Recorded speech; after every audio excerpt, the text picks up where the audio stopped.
नमस्कार, आप देख रहे हैं सुबह 9 बजे। मैं हूं प्रीति। आइए खबरों के सिलसिले को आगे बढ़ाते हैं। शुरुआत करते हैं हेडलाइंस के साथ। ललित मोदी के पासपोर्ट मामले में फिर घिरा विदेश मंत्रालय। आरटीआई के तहत सवालों का जवाब देने से इनकार। मन की बात में प्रधानमंत्री की चुप्पी पर विपक्ष ने उठाए सवाल। देश में दूसरी हरित क्रांति पर प्रधानमंत्री का जोर। किसानों से वैज्ञानिक तकनीक अपनाने की अपील। हजारीबाग में रखी गई भारतीय कृषि अनुसंधान संस्थान की नींव। 24 घंटे में मध्य प्रदेश व्यापम घोटाले के 2 आरोपियों की मौत। परिजनों ने की सीबीआई जांच की मांग। मुख्यमंत्री शिवराज सिंह चौहान के इस्तीफे पर अड़ी कांग्रेस। बिहार के नालंदा में 2 छात्रों की संदिग्ध मौत। गुस्साई भीड़ ने किया निजी स्कूल पर हमला। पिटाई के बाद निदेशक की मौत।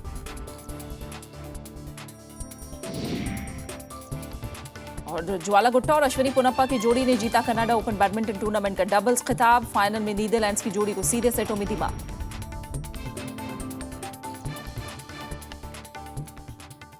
विपक्ष के निशाने पर आई विदेश मंत्री सुषमा स्वराज के मंत्रालय ने आरटीआई के तहत ललित मोदी प्रकरण से संबंधित सवालों का जवाब देने से इनकार कर दिया है।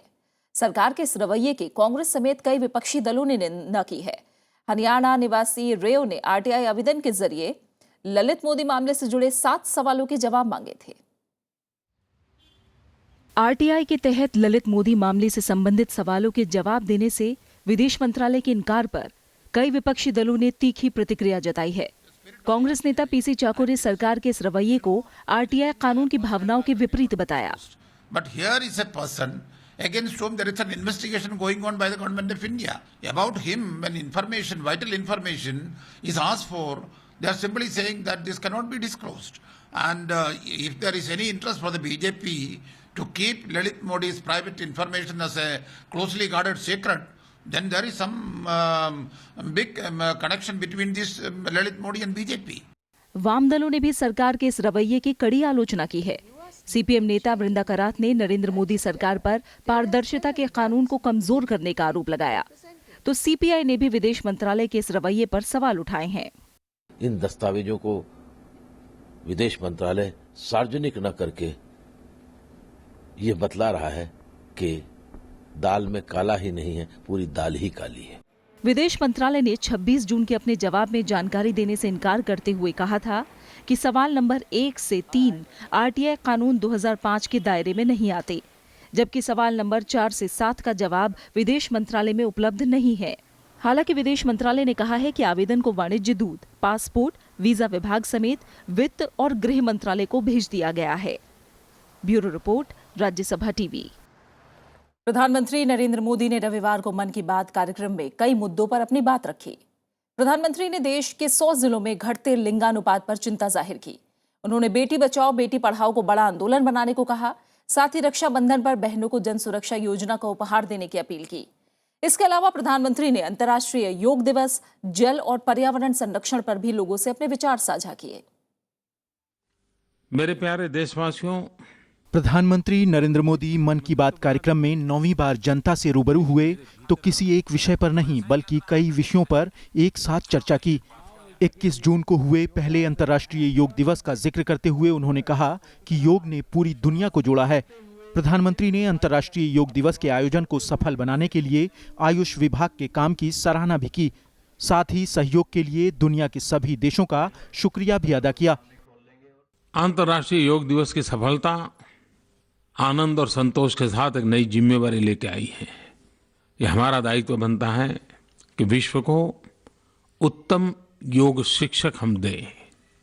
मैं देश के नौजवानों को, विशेष करके आईटी प्रोफेशनल्स को आग्रह करता हूं, आप सब नौजवान मिलजुल करके ऑनलाइन योगा एक्टिविटी की कुछ योजना बनाइए।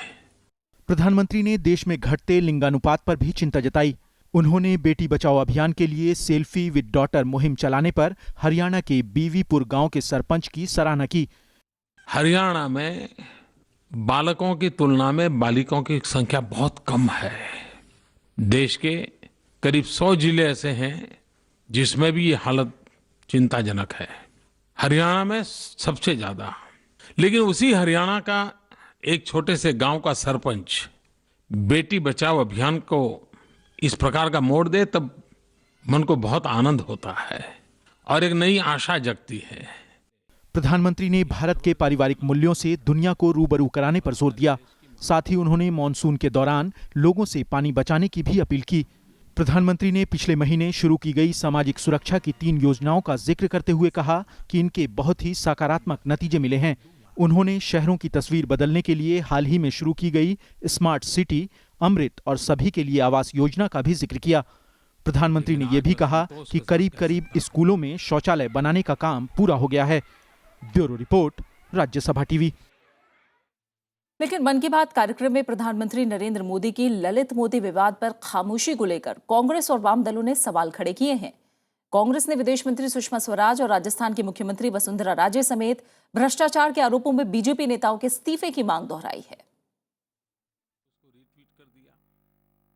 मन की बात कार्यक्रम में ललित मोदी मामले का जिक्र नहीं होने पर विपक्ष ने प्रधानमंत्री की कड़ी आलोचना की। कांग्रेस नेता गुलाम नबी आजाद, पी चिदंबरम और दिग्विजय सिंह ने इस मामले में प्रधानमंत्री की खामोशी पर सवाल उठाए। राज्यसभा में विपक्ष के नेता गुलाम नबी आजाद ने कहा कि प्रधानमंत्री जनता के मन की भावनाओं के मुताबिक काम नहीं कर रहे हैं, तो कांग्रेस महासचिव दिग्विजय सिंह ने प्रधानमंत्री पर ललित मोदी को फायदा पहुंचाने का आरोप लगाया। सब लोग अपनी अपनी मन की बात अब कह रहे हैं।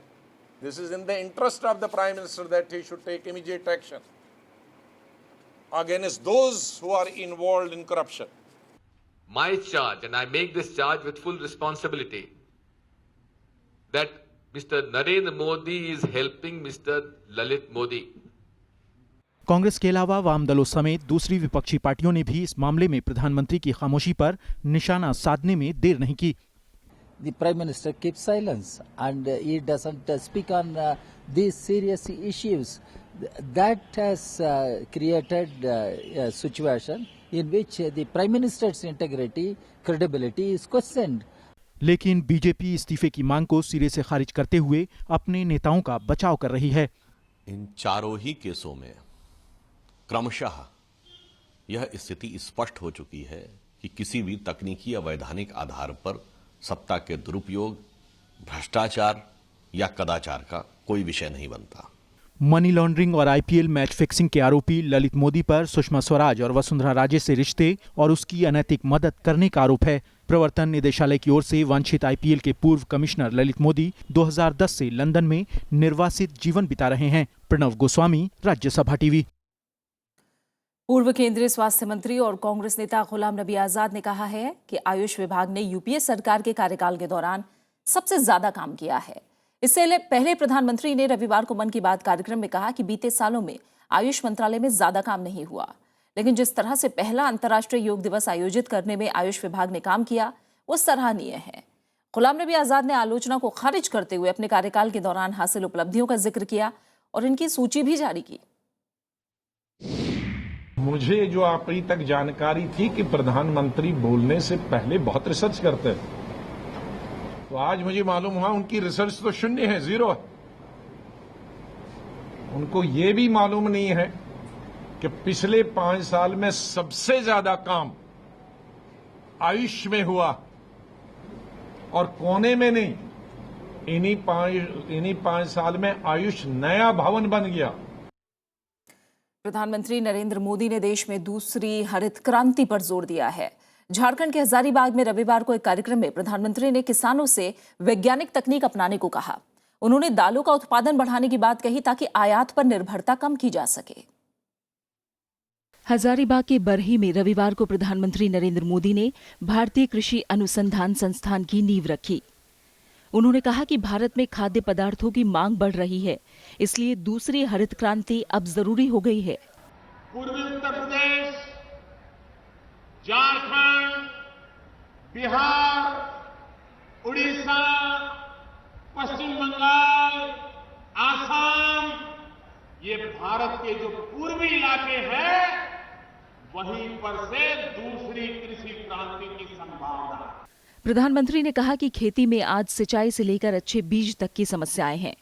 उन्होंने कहा कि नई तकनीक से जुड़कर इन समस्याओं का समाधान खोजा जा सकता है। कृषि के क्षेत्र में आधुनिक शिक्षा मिले, उनको रिसर्च करने का अवसर मिले और वो अपने अपने क्षेत्र में उस भूभाग के किसानों का भला करने की दिशा में नए संशोधन करें, जिसको आगे चल करके लागू किया जाए, उस दिशा में एक महत्वपूर्ण प्रयास, जिसके तहत आज एक संशोधन के क्षेत्र में एक इंस्टीट्यूट झारखंड को मिल रहा है। प्रधानमंत्री को रविवार को अपने संसदीय क्षेत्र वाराणसी में भी कुछ योजनाओं का उद्घाटन करना था, लेकिन भारी बारिश की वजह से ये दौरा रद्द हो गया। Bureau report, Rajya Sabha TV. विदेश मंत्रालय 17 देशों में भारतीय मिशनों के 43 अधिकारियों पर कार्रवाई कर रहा है। इन पर भ्रष्टाचार और काम में कोताही बरतने जैसे आरोप हैं। विदेश मंत्रालय के प्रवक्ता विकास स्वरूप ने कहा कि ज्यादातर मामले छोटे अधिकारियों के खिलाफ हैं और इसमें नियमों के हिसाब से कार्रवाई की जा रही है। आरोपों से घिरे विदेश मंत्रालय के अधिकारियों की तादाद साल दर साल बढ़ रही है। 2012 में 6 अधिकारियों के खिलाफ शिकायत मिली थी, जबकि 2014 में यह आंकड़ा बढ़कर 27 हो गया। ऐसे ही एक मामले में न्यूजीलैंड में तैनात भारतीय उच्चायुक्त रवि थापर को वापस बुलाया गया है। उनकी पत्नी पर घरेलू सहायक के साथ बुरा बर्ताव करने का आरोप है। अभिनेता गजेंद्र चौहान को FTII का अध्यक्ष बनाए जाने के विरोध में हड़ताल कर रहे छात्रों को सूचना और प्रसारण मंत्रालय ने चर्चा करने का न्योता दिया है। मंत्रालय की तरफ से बातचीत के लिए 3 जुलाई की तारीख सुझाई गई है। FTII के निदेशक DG नारायण के मुताबिक हड़ताली छात्रों को इस बारे में जानकारी दे दी गई है और छात्रों के जवाब के बाद बातचीत की तारीख तय की जाएगी। बीजेपी नेता और महाभारत सीरियल में युधिष्ठिर का किरदार निभाने वाले गजेंद्र चौहान को 9 जून को FTII का अध्यक्ष नियुक्त किया गया था। छात्र नियुक्ति में राजनीति का आरोप लगा रहे हैं और इसे रद्द करने की मांग को लेकर पिछले 17 दिन से हड़ताल पर हैं। मध्य प्रदेश के व्यापम घोटाले से जुड़े आरोपियों की मौत का सिलसिला जारी है। 24 घंटों के अंदर 2 आरोपियों की ग्वालियर और इंदौर में मौत होने से कई तरह के सवाल खड़े हो गए हैं। व्यापम मामले में अब तक 25 आरोपियों की असामयिक मौत हो चुकी है।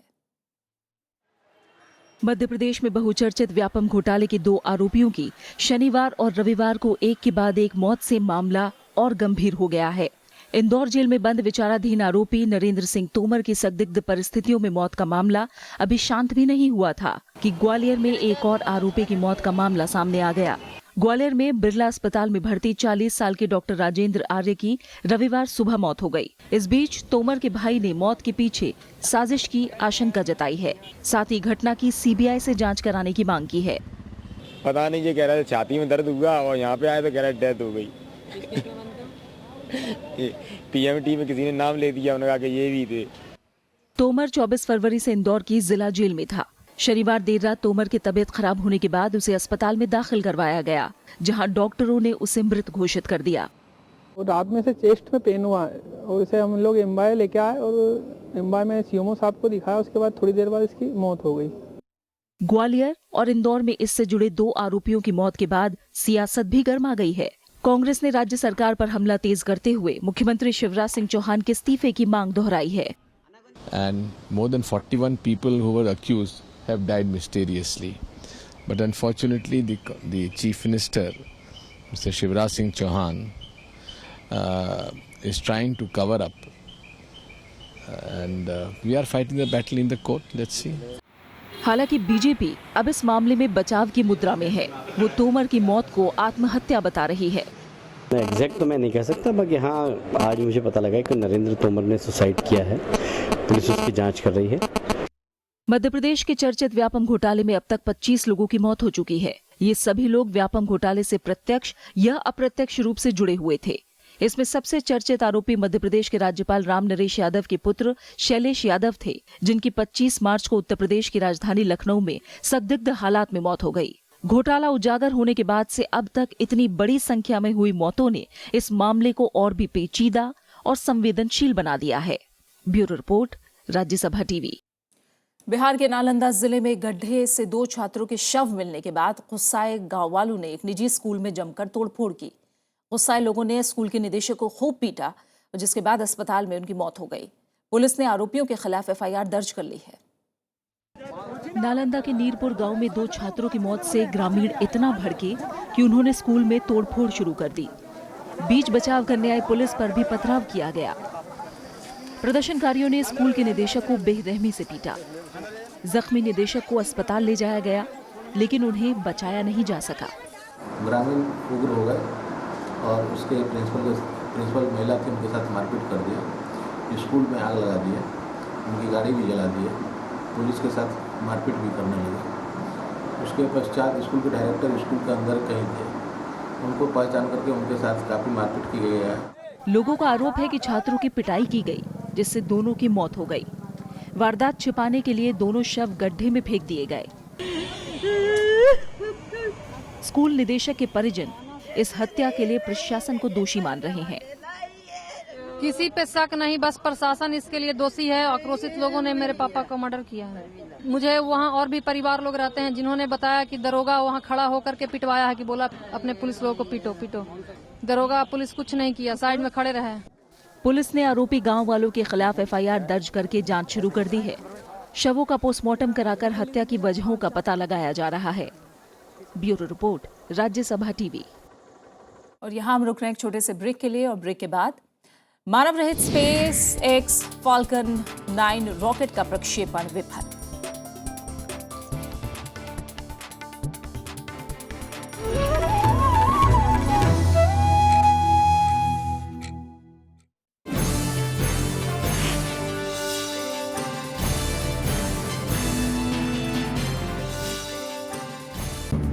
आजादी के बाद कैसे बदला परिवेश, कैसे बनी संसद, कैसे उठा देश। When the world sleeps, India will awake to life and freedom. कौन थे वो लोग जो दे गए हमको शानदार विरासत, लोकतंत्र की मजबूत इमारत। राज्यसभा टेलीविजन।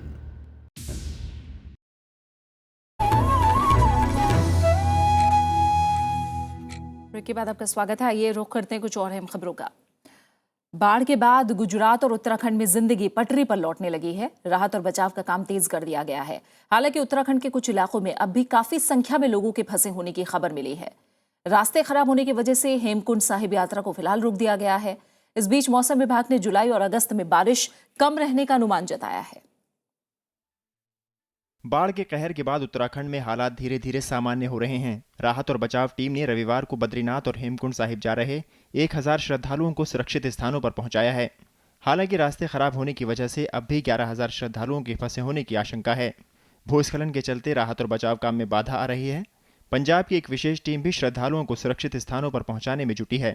अकस्मात भारी वर्षा होने से हमने लोगों को सुरक्षित स्थानों पर रोक लिया था, उनकी सारी व्यवस्थाएं करके रखी थी। और बरसात के दिनों में ऐसे व्यवधान नहीं आएंगे तो कब आएंगे, और उसके लिए हम मानसिक रूप से भी और प्रशासनिक रूप से भी तैयार हैं। उधर गुजरात में हालात फिलहाल काबू में हैं। राज्य की वन विभाग की एक टीम ने कल अमरेली का दौरा कर हालात की समीक्षा की। वन विभाग की टीम अमरेली से अब तक 7 शेरों के शव बरामद कर चुकी है। यहाँ तो बहुत शेर रहते हैं। अभी शेर की डेड बॉडी 7-8 मिली है। अभी कितना मिले वो मुश्किल जानना मुश्किल है। वहीं असम के आपदा प्रबंधन विभाग ने जोरहाट जिले में अगले 24 से 36 घंटों के अंदर हल्की बाढ़ की चेतावनी दी है। इस बीच मौसम विभाग ने जुलाई और अगस्त में सामान्य से 8 से 10% कम बारिश होने का अनुमान जताया है। मौसम विभाग ने कृषि मंत्रालय को जरूरी तैयारी करने की सलाह दी है। जून में अब तक 28% से ज्यादा बारिश हो चुकी है। इस साल 88% बारिश का अनुमान लगाया गया है। उत्तर पश्चिम भारत में इसका सबसे ज्यादा असर पड़ने की आशंका है। Bureau report, Rajya Sabha TV. Mumbai के चर्च गेट रेलवे स्टेशन पर रविवार को बड़ा हादसा टल गया। यहां आ रही लोकल ट्रेन प्लेटफॉर्म नंबर 3 का बैरियर तोड़कर आगे निकल गई। इससे ट्रेन का अगला डिब्बा प्लेटफॉर्म पर चढ़ गया। ट्रेन का पहला डिब्बा हवा में झूलता नजर आया। हादसे में 5 यात्री जख्मी हुए हैं। ट्रेन भायंदर से चर्च गेट स्टेशन आ रही थी। इससे लोकल सेवाओं को कुछ देर के लिए रोकना पड़ा। रेलवे ने कोताही बरतने के लिए 3 कर्मचारियों को निलंबित कर दिया है। डीआरएम ने मामले की जांच के आदेश भी दे दिए हैं। भारत ने एक्ट ईस्ट नीति में थाईलैंड को बड़ा साझेदार बताया है। बैंकॉक में कारोबारियों से बातचीत में विदेश मंत्री सुषमा स्वराज ने भारत में निवेश करने की अपील की। भारत थाईलैंड साझा आयोग की आज बैठक में दोनों देशों के बीच दोहरे कराधान पर समझौता होने की उम्मीद है। थाईलैंड की राजधानी बैंकॉक में भारतीय व्यापारियों से मुलाकात के दौरान विदेश मंत्री सुषमा स्वराज ने आसियान देशों से कारोबारी रिश्ते मजबूत करने की बात कही। उन्होंने कहा कि भारत के विकास में दक्षिण पूर्वी एशियाई देशों की भागीदारी अहम है। I urge all of you also consider the avenues for collaboration in India, so that you could also contribute to the ambitious initiative of Government of India aimed at bringing welfare to its citizens. विदेश मंत्री ने भारतीय अर्थव्यवस्था में सुधारों की बात कही। उन्होंने कहा कि नरेंद्र मोदी सरकार पड़ोसी देशों के साथ व्यापार, संस्कृति और संपर्क के साधन बढ़ाने पर काम कर रही है। विदेश मंत्री ने निवेशकों से मेक इन इंडिया और दूसरे कार्यक्रमों में निवेश की अपील की।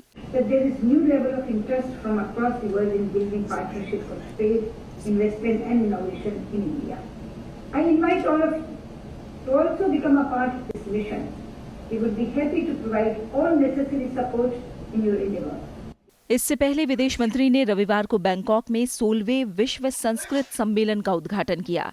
ये सम्मेलन 5 दिन तक चलेगा। सुषमा स्वराज आज भारत थाईलैंड साझा आयोग की बैठक की अध्यक्षता भी करने वाली हैं। इसमें दोनों देशों के बीच दोहरे कराधान पर समझौता होने की उम्मीद है। Bureau report, Rajya Sabha TV. Pakistan में गर्मी और लू का कहर जारी है। रविवार को कराची में गर्मी और लू से 26 और लोगों की मौत हो गई, जिसके बाद मरने वालों का आंकड़ा बढ़कर 1300 के करीब पहुंच गया है। मरने वालों में ज्यादातर बुजुर्ग और बेघर लोग हैं। वहीं बिजली की कटौती ने लोगों की मुश्किलें और बढ़ा दी हैं। कई घंटों की कटौती से लोग हलकान हैं। मौसम के जानकारों के मुताबिक अगले कुछ दिनों में तापमान फिर से बढ़ने की संभावना है। ग्रीस में आज सभी बैंकों को प्रधानमंत्री ने बंद रखने को कहा है। साथ ही एटीएम से पैसा निकालने पर भी रोक लगा दी गई है। सरकार का कहना है कि कुछ दिनों तक बैंकों में सामान्य कामकाज नहीं होगा। इस दौरान खाता धारकों को दिन में 60 यूरो से ज्यादा निकालने की इजाजत नहीं होगी। वहीं बिना अनुमति के पैसे को देश के बाहर भी नहीं भेजा जा सकेगा। ग्रीस और यूरोजोन के बीच बातचीत के नाकाम होने पर यह फैसला लिया गया है। ईरान के ऐतिहासिक परमाणु करार को लेकर वियना में वार्ता जारी है। हालांकि कुछ मसलों को लेकर अब भी गतिरोध कायम है। बावजूद इसके दोनों पक्षों ने अंतिम समझौते को लेकर आश्वासन दिया है। दोनों पक्षों का मानना है कि करार मुश्किल जरूर है, लेकिन नामुमकिन नहीं। वियना में परमाणु करार को अंतिम रूप देने के लिए ईरान और अमेरिका समेत 5 ताकतवर देशों की कोशिशें जारी हैं। दोनों पक्ष तय समय सीमा के भीतर किसी ठोस नतीजे पर पहुंचने में लगे हैं। हालांकि कुछ शर्तों पर मतभेदों को लेकर दोनों पक्षों को जूझना पड़ रहा है। ऐसे में बातचीत अभी कुछ और दिन खिंच सकती है। As I said this morning, we stick to the deadline of the 30th, ready to interpret it in a flexible way, as we did it already in Lausanne. It was needed to have a couple of days more. That is not the end of the words. Iran के परमाणु संयंत्रों के निरीक्षण को लेकर अब भी मतभेद हैं, जबकि ईरान लगातार खुद पर लगे आर्थिक प्रतिबंधों को हटाने की मांग पर अड़ा है। हालांकि पश्चिमी देश बिना करार के आर्थिक प्रतिबंधों में ढील देने के पक्ष में नहीं है। And I think we all look forward to getting down to the final effort here to see whether or not a deal is possible. I think everybody would like to see an agreement, but we have to work through some difficult issues. I agree. We maybe not on the issues, but on the fact that we need to work really hard in order to be able to make progress and move forward. We're determined to do everything we can in order to be able to make this important milestone. इस करार को लेकर Israel भी नजर बनाए हुए है। प्रधानमंत्री बेंजामिन नेतन्याहू लगातार इस बातचीत का विरोध कर रहे हैं। יומיים לפני פקיעת מועד השיחות להשגת הסכם בין המעצמות לאיראן, כל הדברים הללו נדחקים הצידה, מעלימים עין מכל זה, אף על פי שזה מפורסם באופן רשמי, אבל באופן מעשי. ताकतवर 5 देशों ने इस करार के लिए 30 जून की समय सीमा तय की थी। अगर ये ऐतिहासिक करार अपने अंजाम तक पहुंचता है तो आर्थिक संकट से जूझ रहे ईरान को बड़ा फायदा होगा। साथ ही दोनों पक्षों के बीच 12 साल से चला आ रहा गतिरोध भी खत्म हो जाएगा। Bureau report, Rajya Sabha TV. और खेल की दुनिया से कुछ खबरें। ज्वाला गुट्टा और अश्विनी पोनप्पा की जोड़ी ने कनाडा ओपन बैडमिंटन टूर्नामेंट का डबल्स खिताब अपने नाम कर लिया है। फाइनल में भारतीय खिलाड़ियों ने नीदरलैंड की जोड़ी एव्जेमास्किन और सेलेना पाइक की जोड़ी को 21-19 और 21-16 से हराया। गुट्टा और पोनप्पा को पहला सेट जीतने के लिए खासा पसीना बहाना पड़ा। पहले सेट में आखिर तक मुकाबला बराबरी का था। एक वक्त पहला सेट 19-19 की बराबरी पर था। इसके बाद भारतीय शटलरों ने बेहतरीन खेल दिखाया। दूसरे सेट में भारतीय खिलाड़ियों को ज्यादा मेहनत नहीं करनी पड़ी। वहीं जिम्बाब्वे दौरे के लिए भारतीय क्रिकेट टीम का आज चयन होगा। इस दौरे में सीनियर खिलाड़ियों को आराम मिल सकता है। इनमें वनडे टीम के कप्तान महेंद्र सिंह धोनी, टेस्ट टीम के कप्तान विराट कोहली और स्पिनर आर अश्विन का नाम है। बांग्लादेश से वनडे सीरीज हारने के बाद खिलाड़ियों को आराम देने की बात हो रही है। रोहित शर्मा या सुरेश रैना को कप्तान की जिम्मेदारी मिल सकती है। जिम्बाब्वे के खिलाफ 10 जुलाई से सीरीज की शुरुआत होनी है। इस सीरीज में 3 वनडे और 2 T20 मैच खेले जाने हैं। बेल्जियम के एंटवर्प में खेले जा रहे हॉकी वर्ल्ड लीग सेमीफाइनल में भारतीय टीम अंतिम लीग मुकाबला हार गई। ऑस्ट्रेलिया ने अपने स्ट्राइकर सिरिलो की हैट्रिक की मदद से भारत को 6-2 से हरा दिया। इस टूर्नामेंट में भारत ने फ्रांस और पोलैंड के खिलाफ जीत हासिल की थी। इसके बाद पाकिस्तान के खिलाफ मुकाबला 2-2 से बराबरी पर रहा। अंतिम लीग मुकाबले में ऑस्ट्रेलिया के हाथों हार के बाद टीम ग्रुप ए में दूसरे पायदान पर है।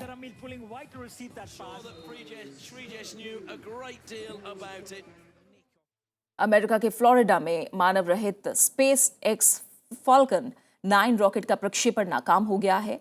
केप कैनावरल से छोड़ने के करीब 2 मिनट बाद मानव रहित स्पेस एक्स फॉल्कन 9 रॉकेट में विस्फोट हो गया। प्रक्षेपण के बाद आकाश में सफेद बादल सा बन गया जो धीरे धीरे बड़ा होता चला गया। थोड़ी देर में ही रॉकेट के टुकड़ों को अटलांटिक में गिरते देखा गया। नासा ने इसका वीडियो ट्विटर वॉल पर शेयर किया है। अमेरिकी स्पेस एजेंसी के मुताबिक प्रक्षेपण के बाद रॉकेट फट गया। फिलहाल प्रक्षेपण दल को इसके नाकाम होने के कारणों का पता नहीं चल सका है। ये इस तरह की पहली दुर्घटना है।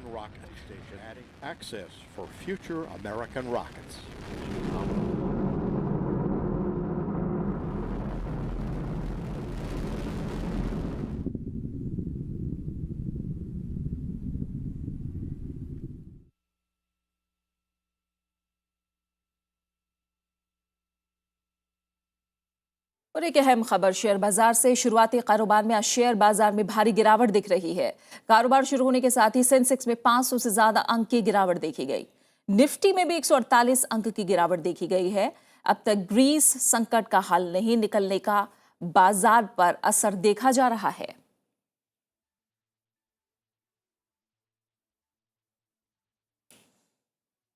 और इसी के साथ फिलहाल इस बुलेटिन में इतना ही। और जाते जाते एक नजर हेडलाइंस पर। ललित मोदी के पासपोर्ट मामले में फिर घिरा विदेश मंत्रालय। आरटीआई के तहत सवालों के जवाब देने से इनकार। मन की बात में प्रधानमंत्री की चुप्पी पर विपक्ष ने उठाए सवाल। देश में दूसरी हरित क्रांति पर प्रधानमंत्री का जोर। किसानों से वैज्ञानिक तकनीक अपनाने की अपील। हजारीबाग में रखी गई भारतीय कृषि अनुसंधान संस्थान की नींव। 24 घंटे में मध्य प्रदेश व्यापम घोटाले के 2 आरोपियों की मौत। परिजनों ने की सीबीआई जांच की मांग। मुख्यमंत्री शिवराज सिंह चौहान के इस्तीफे पर अड़ी कांग्रेस। बिहार के नालंदा में 2 छात्रों की संदिग्ध मौत। ईसाई भीड़ ने किया निजी स्कूल पर हमला। पिटाई के बाद निदेशक की मौत। और ज्वाला गुट्टा और अश्विनी पोनप्पा की जोड़ी ने जीता कनाडा ओपन बैडमिंटन टूर्नामेंट का डबल्स खिताब। फाइनल में नीदरलैंड्स की जोड़ी को सीधे सेटों में दी मात।